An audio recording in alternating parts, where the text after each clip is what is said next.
Hey there, and welcome to Oakenbane. Oakenbane is an RMC conversion of the classic-inspired wooden coaster, Behemoth. Now, if you want to see the queue line walkthrough, which has the storyline and all that kind of stuff, which is my personal favorite of the video, and the POVs, the timestamps are in the description, no harm, no foul. The rest of this video is just going to be a time-lapse of me talking and just discussing the theme park industry, so if that's not your thing, no worries, you can go to those timestamps. So, Behemoth was the last video I made, the standoff project I made, and the lore behind that ride is back in 1989.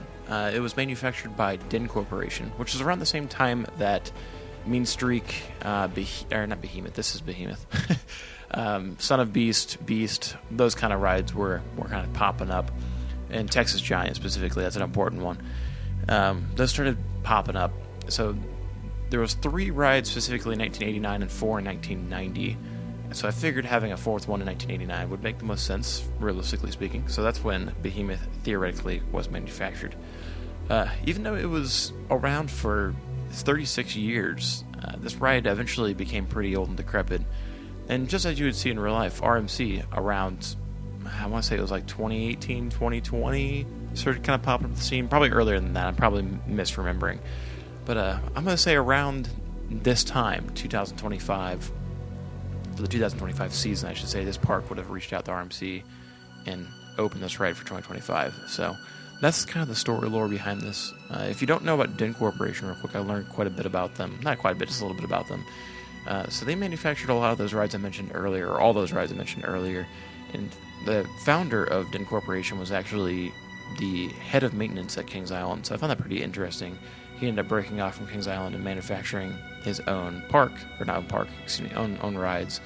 And his daughter actually broke away a year before his passing and founded GCI, which is really cool. Correction, that's actually CCI, as in Custom Coasters International. But anyways, I had just an absolute blast playing this game again after going to Cedar Point. I haven't been to Cedar Point since I was 18 years old, so that was roughly 12 years ago.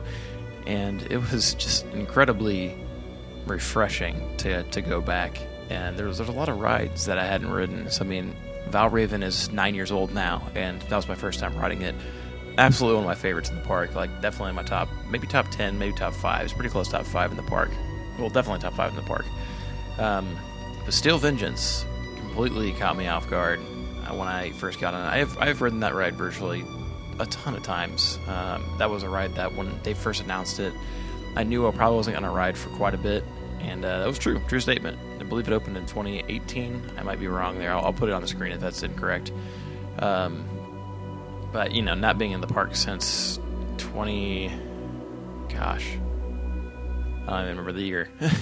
12 years ago. I'm bad at math on the spot, apparently.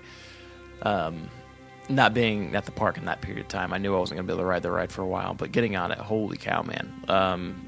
Easily is the most intense roller coaster I've ever been on, which may not be saying much. I've only been to like 6 different theme parks, and for a theme park nerd, it's probably not a lot, but I did not expect to be thrown around as much as I did. I'm pretty sure my legs are bruised after riding it a third time, because the restraints hold onto your shins and then onto your thighs.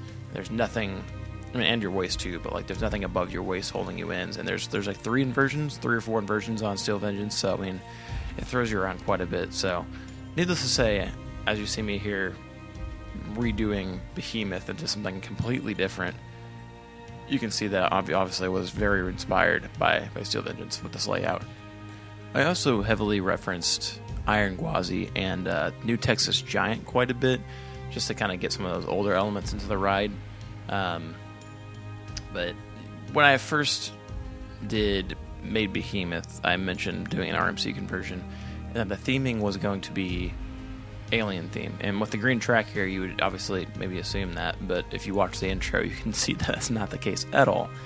I really need to stop saying my plans in videos, because most of the time they don't come to fruition, and I have something else that I think is a better idea. And this idea is one of my favorites. I did use ChatGPT to kind of be an assistant in guiding me this, but the initial idea and the story are pretty much just shaped by it rather than coming up with it. So it's very similar to is it Mystic Timbers at Busch Gardens, which is an older roller coaster. I actually just saw that trailer last night after making my own one here at the intro. Back in their announcement video, they made a video of some interesting CGI kind of just consuming the entire park at Kings Island. And that, I didn't realize they were so similar, but that had more of an optimistic sound to it. This is definitely more of like a villain story. So we'll get into the queue line, like into the full story there. But with this being a story ride, I'll go ahead and touch on it just a little bit more.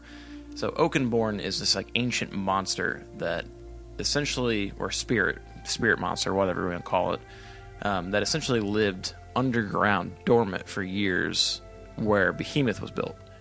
And once Behemoth was built, signs of Oakenbane, excuse me, I don't even know the name of it's Oakenbane.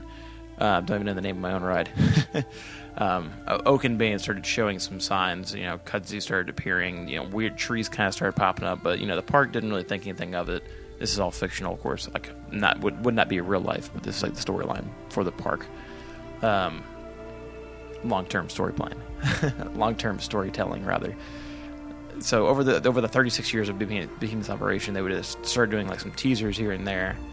Probably within the last 5 years, with RMC being around for a little bit and being in contract with them.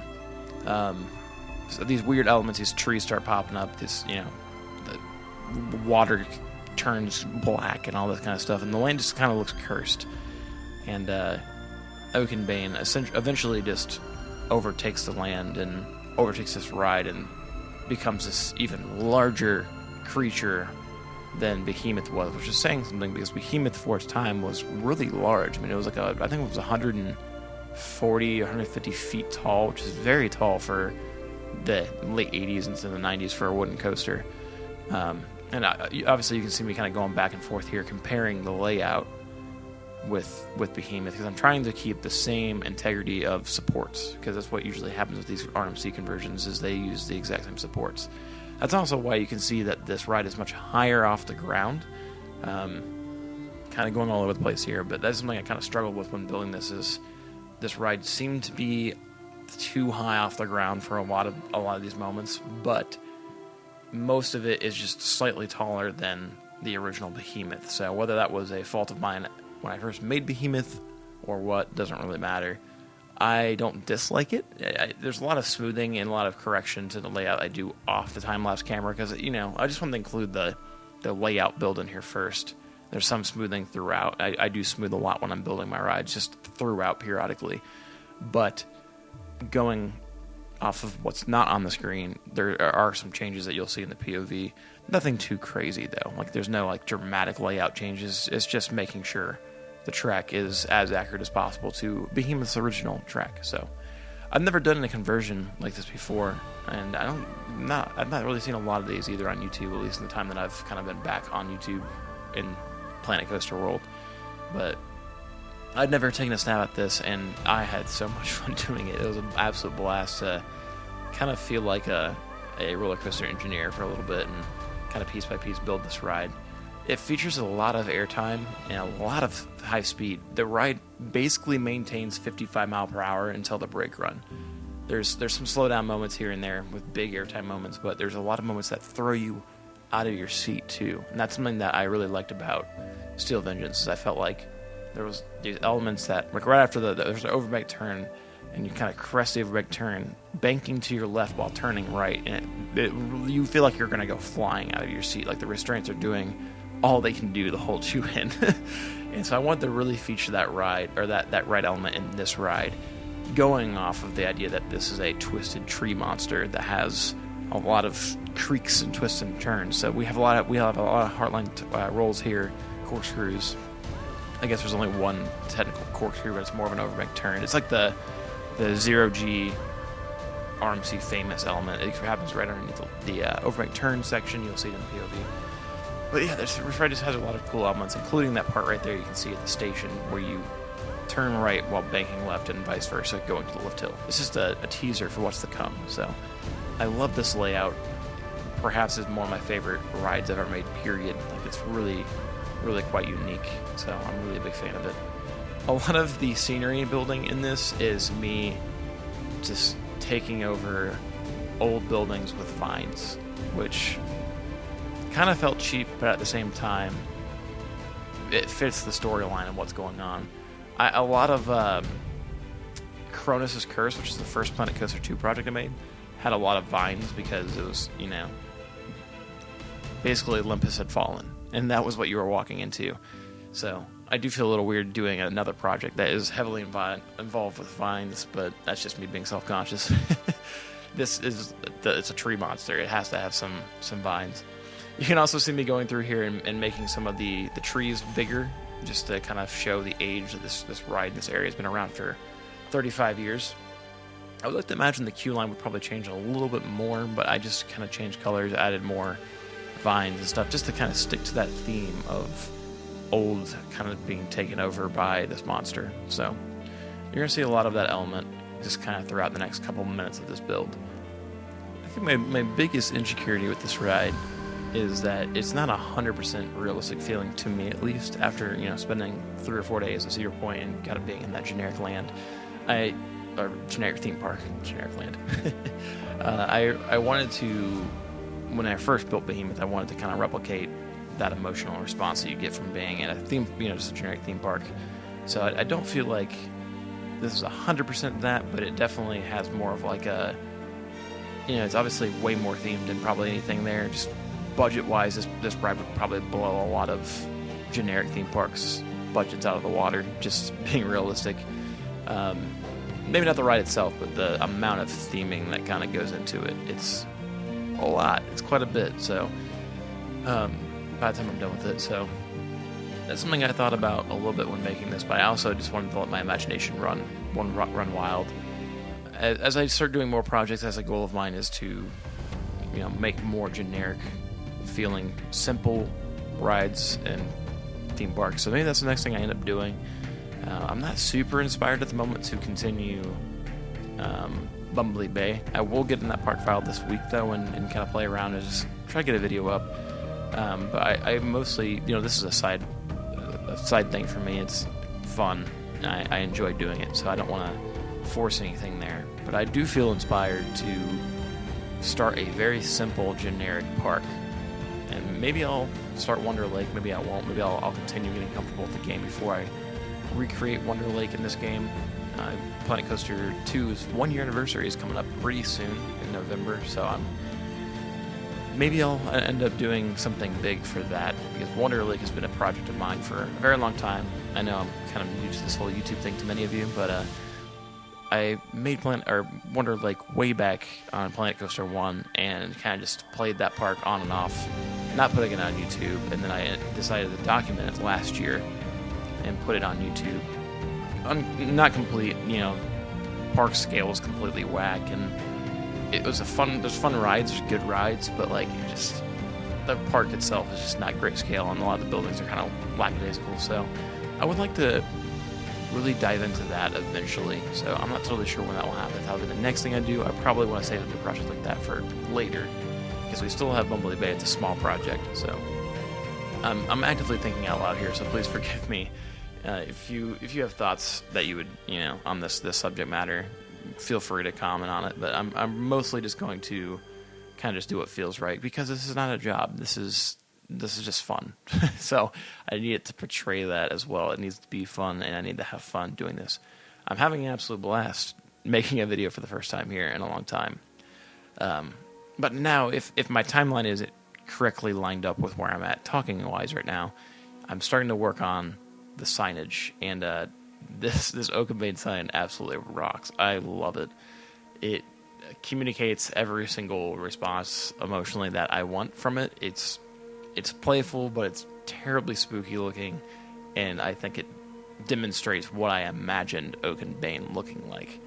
So this sign will shrink a little bit later. I play with the placement quite a bit, but I do end up making it smaller so it doesn't dominate the skyline view of the little valley crevice that you get there to look at the tower of the chain lift.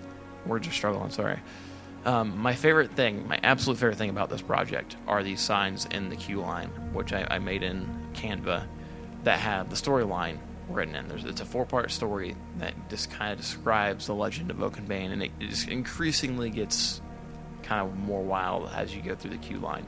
I did this exact same method way back in Roller Coaster Tycoon 3 when I was a kid for this ride called Carolina Outbreak, and it was a historical theme educating on a tornado outbreak that happened in the Carolinas. I don't remember when it happened. It might have been the 50s. I mean, that was like 15 years ago that I made this ride, so I can't remember all the details.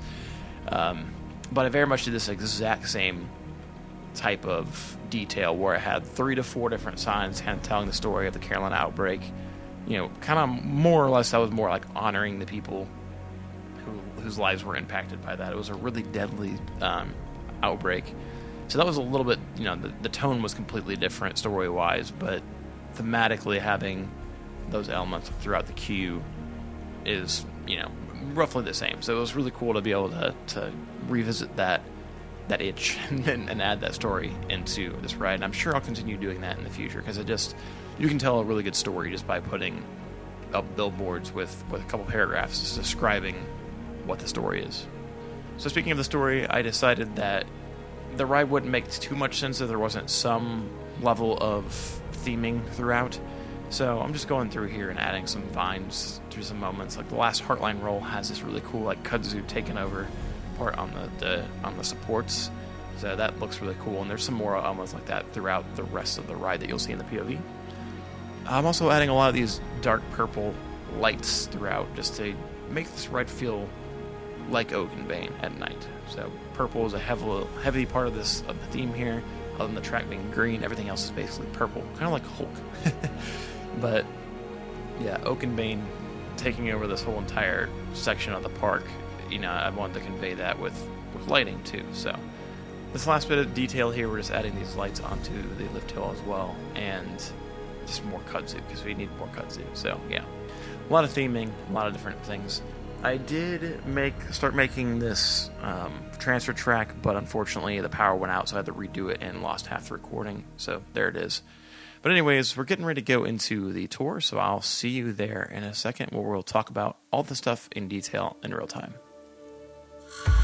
All right, here we are in the entrance plaza for Oakenbane.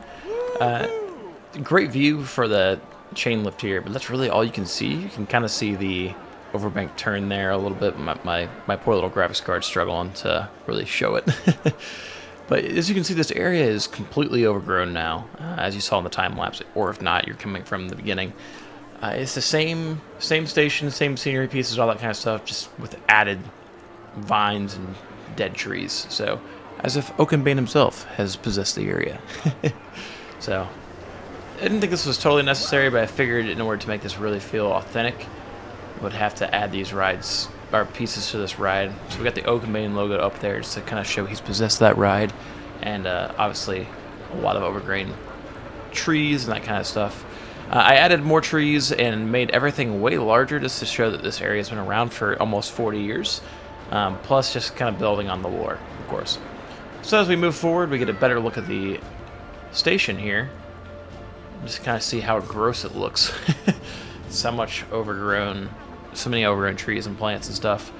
We now have an actual functioning photo booth area, so the placement's not perfect. I really wish, I don't know why they all cover their head here. There's not even a head chopper where this is placed, so a little odd. But anyways, this is now functioning. People actually walk up with the new update and buy pictures of themselves. They're fantastic. As you can see, that last row looks so good. So there's that. There's a logo up here. I was lazy and didn't put a photo booth logo up there, but here we are. So there's that, and now we have the grand entrance to Oakenbane. So I'm going to kind of walk through here and read these storyline pieces I was talking about earlier, just to kind of complete the story of Oakenbane so you can get more of an idea as we tour the queue line. So as you can see, right when we walk in, we have the old Behemoth logo tossed to the side and just completely grossly overtaken by nature. It looks like someone got mad and threw it on the ground. Our pond is now very steamy and gross and is as black as I could make it. It is cursed, as you can see. Once again, just a fantastic view of the lift hill there. And now we have our first sign here, introducing us to the legend of Oakenbane. The legend of Oakenbane has been passed down for generations, whispered around campfires, and itched into the oldest bark. His spirit lies beneath the very ground you now stand on, a twisted guardian of the forest born from roots, rage, and ancient magic. For years he lay dormant, his fury quelled by peace. That peace was shattered when a massive wooden behemoth invaded the land. Its tracks tore through the sacred ground, waking Oakenbane from his slumber. Now he walks again, consuming everything the behemoth touched, reclaiming the forest as his own. He doesn't just protect the woods, he becomes them. Ooh, so spooky, Oakenbane. Alright, there's the first little bit of lore here. As you can see, more overgrown. You're just going to see that through the rest of the queue. I'm going to stop pointing it out. But first, we have our old transfer track for Behemoth right here, the old housing station. It is just completely overtaken by kudzu and vines, and there's even some damage to the support structure, as you can see. It does not connect to the track anymore, as the new transfer track is, actually you can see it from here, right at the end of the brake run, so that was moved. Such a scenic little element there. Alright, so we have our old campground here, perhaps the one that was just in the story, who knows. Just kind of tucked away in the corner here, Oakenbane taking it over and destroying it. Look at that. Alright, as we come around the corner here, continuing to get a good view of the lift hill and the housing site and just everything being overtaken. Oh look, another story. So let's go ahead and dive into that real quick. The Awakening. For generations they thought Oakenbane was a myth, just a legend, never to awaken again. They thought the forest would stay silent, so they built towns on the very ground you were standing on. They even built an idol and called it Behemoth. But after decades passed, the ground began to shake, and the trees groaned with something ancient, angry. From beneath shattered roots and broken soil, Oakenbane rose. His limbs reached out like claws, his eyes glowing with a venomous light. The forest itself twisted around him, feeding his wrath. No longer just a myth, Oakenbane had returned, and he was hungry. Alright, so he's starting to get a little spookier, isn't he? Alright, so as we go underneath the queue here, more vines, and this lovely moss decal I discovered halfway through the build. You're going to see this green-looking goo moss kind of throughout the queue line here. This is perhaps one of the most photogenic parts of the ride. Perfect timing there. It basically throws riders out of the seat completely, and the restraint is the only thing holding them in between the track and the coaster, so that's pretty cool. Yeah, you get a better view of the ride itself here, but I mean, you really cannot see this ride a whole ton throughout this queue line, which is part of the mystery of it, I believe. It really just adds to it. So let's get one more good look here of this part of the ride. You can kind of see the banking happening right there, and then some mysterious steam coming out of the ground. I wonder what that could be. That's kind of odd. Anyways, as we walk around, we have another sign here, so let's go ahead and get to reading. The corruption. Some took the wrath of Oakenbane seriously, others not so much. Many claimed that the happenstances were natural disasters and continued on their way, but Oakenbane had different plans. As the behemoth roared through the land, Oakenbane followed, twisting tracks to vine, turning steel to rot. Every scream from his passengers echoed through the woods, fueling his power. The forest grew darker, thicker, alive with whispers. The deeper you went, the more you felt it. The forest wasn't just changing, it was watching, growing, corrupting. What a dastardly fellow this Oakenbane guy is. Alright, so the rest of the queue here is pretty much untouched, aside from the obvious things. We still have the same vending machines. I would imagine that would probably change in real life, but one last little view of the ride here as it flies by. You can kind of see back here, we got some spookiness going on there, but we can't really fully see. Maybe that's Oakenbane himself. I'm not really sure, but it's there with some purple haze. Alright, we got one more little storyline bit here before we get onto the ride, so I'll go ahead and read that, and then we'll get onto our POV. It's called The Reckoning. Over the years, Oakenbane consumed everything in its path. What once was Behemoth, now twisted, dangerous, and even possessed. Now, there's no telling where the forest ends and Oakenbane begins. His roots stretched for miles, choking light, swallowing sound. Every leaf, every creek, every shadow is a piece of him. The behemoth? Gone. The land? Twisted. The forest? Consumed. And as you take your final steps forward, you realize Oakenbane has taken everything, including you. Oh, it's so ominous. I love it so much. Great job, ChatGPT. Alright, so there's not much left here. We got the transfer track here as we go up, as we become one with Oakenbane here, as he consumes everything in his path. You can't really see the view of the ride here anymore because this tree has gotten so large and grown over the time that this ride's been around, but this is still kind of a good view of Oakenbane, just to see the almost 200-foot lift hill here and the cool element as it goes out of the station. So as we go in, you see some things have stayed the same, but we have a new sign here: you'll never be the same. But most of this station is just completely taken over by vines. I went a little overboard here, but the concept here is that this is the core of Oakenbane himself, so it's all green. So we added some signs, changed some signs here, just kind of keeping it very similar to Behemoth. There's a little X over the old mascot's face there on the piano there. I guess she's been taken out by Oakenbane, who knows. But yeah, the trains are rather generic, but I wanted to keep it that way just to keep the realism touch. Honestly, I'm not super great at theming trains, so I didn't really have the time to invest in that, so oh well.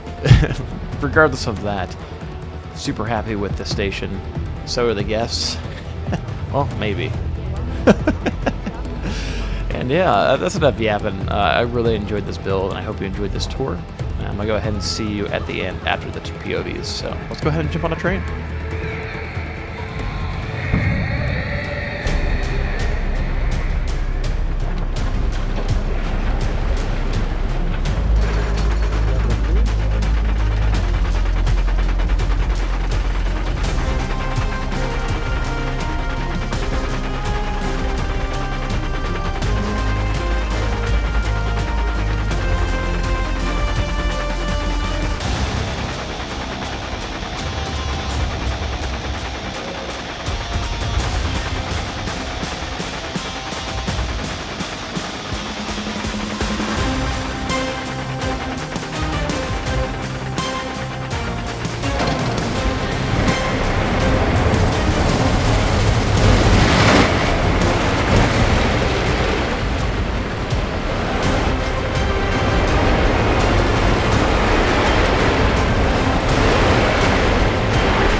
And there you have it. There is Oakenbane. This ride was absolutely just a complete blast to make, and I enjoyed the POVs quite a bit. I feel like it captures the emotional response I was going for with this ride, and it's moderately realistic. It is high at the ground, which I don't like. I wish it had more elements that were closer to the ground, but it would just be entirely too fast, so my fault for making this almost a hypercoaster. But anyways, the challenge of converting this from a classic wooden roller coaster, keeping the layout virtually the same, at least like what the support structures would be, was probably one of my favorite things about making this ride. As you can see, the particles are kind of just killing my frame rate on this poor little graphics card, this 1070. But yeah, one day I'll upgrade and I'll come back to this and maybe get some better footage. But man, this ride was a blast. I'm gonna stop yapping here. I really enjoyed this. I hope you enjoyed this video. It's good to be back making videos after some much needed vacation going to Cedar Point. I feel very inspired to start new projects and make some realistic things for you guys. So if you enjoyed it, make sure you subscribe, leave a like, and leave a comment telling me, what your favorite thing about this ride was. So I'd love to hear from you guys. All right, that's all from me. I'm gonna go ahead and go from here. Hope you guys have a great day, night, or evening, and I'll see you in the next one. Bye.